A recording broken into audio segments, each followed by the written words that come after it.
Radio Rahim with Mike Majlak. Man, you have... Okay, first of all, I don't even want to get involved in all the things that you have going on. Let's just talk about the second most important thing happening this week, which is the heavyweight championship, the unified rematch.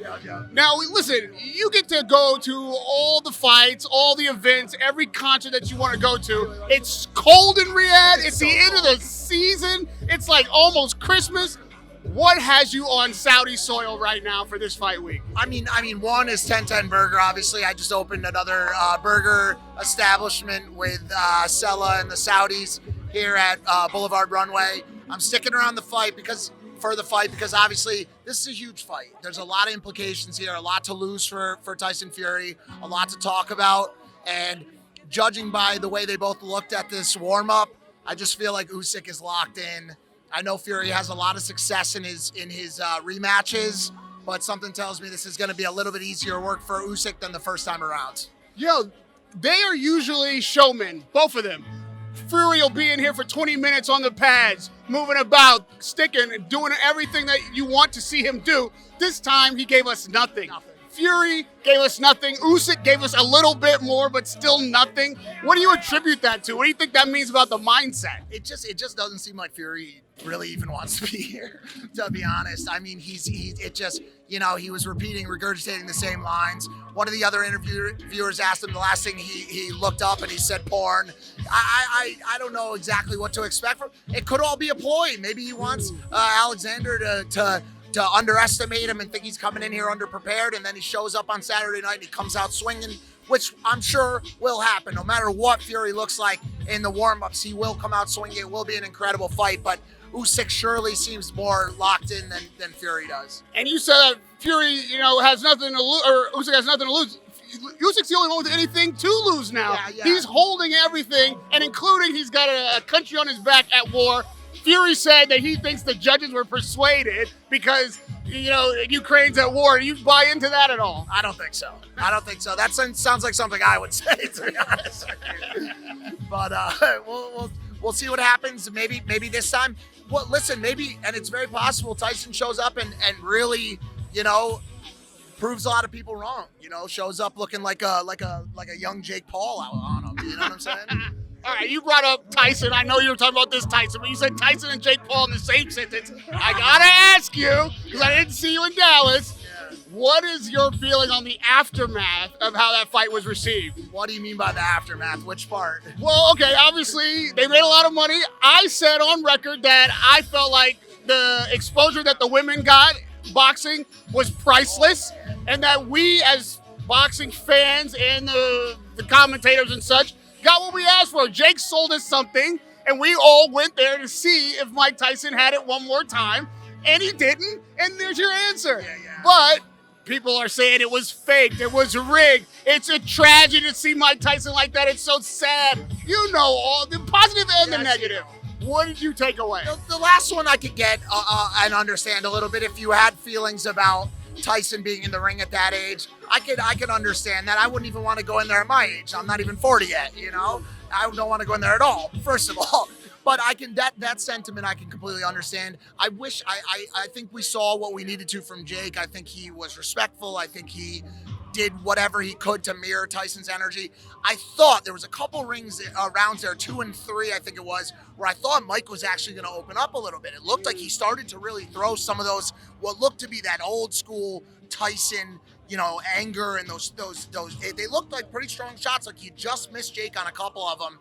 Obviously, I echo the rest of the sentiment. There was a lot left on the table. I think people expected a lot more out of that fight, and I could understand that. But that Serrano fight was mind-blowing, was an incredible fight. And so you add that to the fact that a whole new generation of kids got to see Mike Tyson in the ring, and those two things combined, it's pretty priceless. And listen, they put on a show. They put on a real event, a real show, and there's a lot of talk behind it, so I'm not mad about any of it. Jake and your bestie are brothers, but there's still a rivalry. I can always see the rivalry because once one guy does something massive, the other guy has to do something equally or more massive. And as soon as that fight was done, as soon as we started looking at the numbers and how much everybody earned, I started hearing echoes of, well, Logan Paul might climb back through those ropes, get his boxing gloves back on. And Conor McGregor saying maybe he's having a conversation about it. Is this any of this real? I don't know. I don't know if that's true. I don't know. I might just not know about it. I don't know if Conor just woke up, fucked up somewhere in the world, and just decided to say some random shit. Listen, I may have had my day with Logan Paul, the boxer. I like Logan Paul, the WWE star. I like Jake Paul, the boxer. But Logan, in his eyes, in his mind, is a fighter. And I think he still wants to show the world that. Let him show it. Let him show it. You know, I mean, he's certainly, as we know, super athletic. And he wants smoke. So let's see if he can do it. I don't know. Mike Tyson is an icon, but he's 60. Conor McGregor is a hugely popular star in the MMA and all over socials. We know that Logan is a superstar, not only in the WWE, but again, all over the socials. Would that fight be as big or bigger than Jake Paul and Mike Tyson? I don't know about as big. It depends on who produces it.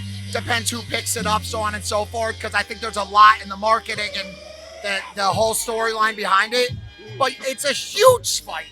It's a huge Logan Paul, Conor McGregor is a huge fight. You saw what happened with Logan and Floyd, and I think this is even bigger. Anytime you put two countries against each other, two people that are either hated or loved or talked about or controversial, you put those people face to face, people are going to watch that fight. That's a huge fight. And I don't know what happens. I don't know if it's deserved, whatever, what the real fight fans think of it, because I'm a casual, obviously. But that's a huge fight.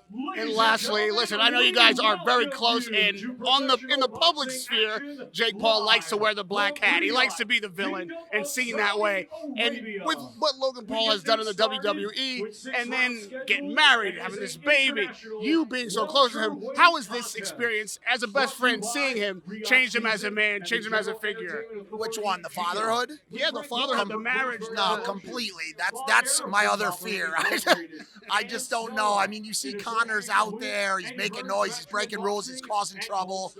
I don't know the last time Logan left his house. I mean, he is so locked in, so, completely dedicated and devoted to being a girl dad. And, we do shows here and there, but for the most part, it's the only thing he cares about. So I don't know. I mean, it's changed his life completely, 180-degree shift, and he's just completely locked in on that. So in order to get him out of that state of mind and into Conor McGregor's state of mind, it's going to cost a lot of money. You're a mogul. You're like a real serious businessman with franchises around the world. Before I let you go, we know that in Saudi, in the tower of the Air Boulevard, Runway Boulevard, you've got a 10 out of 10. And if you can share it, where will we see the next one in this region? Probably the next one will be in Dubai. So Dubai will come online soon. And then we're just still trying to hustle these domestics. It costs a lot of money. There's a lot of time and effort that goes into them. We're doing it slow on our time, just like Jake Paul. So hopefully we're coming to the States soon. 10-10 burger, baby. This is prime real estate. You know it wouldn't be here if it wasn't the best. We're going to come back after the fight on Sunday. I'm going to have my first 10 out of 10 burger. Stay tuned. We'll see you ringside. Give us a prediction for Saturday night. Usyk, round 7.